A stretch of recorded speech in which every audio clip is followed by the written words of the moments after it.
बंद करो, महंगी के रोजगार के तबाहकरण, बंद करो, इक्वल पावर, बंद करो, इक्वल पावर, बंद करो, बंद करो, माहौलियात के तबाहकरण, बंद करो, महंगी के रोजगार के तबाहकरण, बंद करो, महंगी के रोजगार के तबाहकरण, बंद करो, इक्वल पावर, बंद करो, इक्वल रंदी, दंगताजी जारी रहंदी, जय श्री राम ढंढारी रंदी, दंगताजी जारी रहंदी, बंद करो, इक्वल पावर, मंजूर, इक्वल पावर। छत्ता, सिजावल, अधीन और थरपाकर से मोतावा, उमरकोट, सांगड़ और 2 अक्टूबर को ये कारवां जो है कोयले के खिलाफ और क्लाइमेट जस्टिस के लिए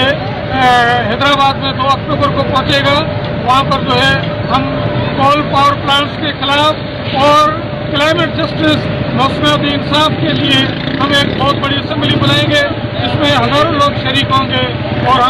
हम हुकूमत से मुतालबा करते हैं कि समंदर पर जो कोयले के कारखाने लगाए जा रहे हैं या जो इम्पोर्टेड कोयला जो है वो समंदर के किनारों पर उतारा जा रहा है उसको बंद किया जाए। कोल पावर प्लांट्स जो है वो समंदर के किनारों पर लगाना बंद किया जाए, समंदर को आलूदा करना बंद करें, क्योंकि अगर कोल पावर प्लांट समंदर के किनारों पर लगाए गए तो जो है समुद्री माहौलियात तबाह हो जाएगी, माइग्रों के रोजगार तबाह होगा और जो आसपास के इलाके हैं कोल पावर प्लांट्स के उन लोगों की सेहत पर भी उनके जो है बुरे असर होंगे। इसलिए हम कहते हैं कि कोल पावर प्लांट से बिजली पैदा करना जो है बंद किया जाए और रिन्यूएबल एनर्जी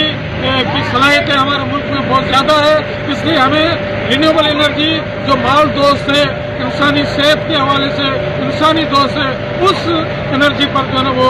तवज्जो देने की ज़रूरत है। इस किस्म की फॉसिल फ्यूल से बिजली पैदा करके जो है समंदर के माहौल को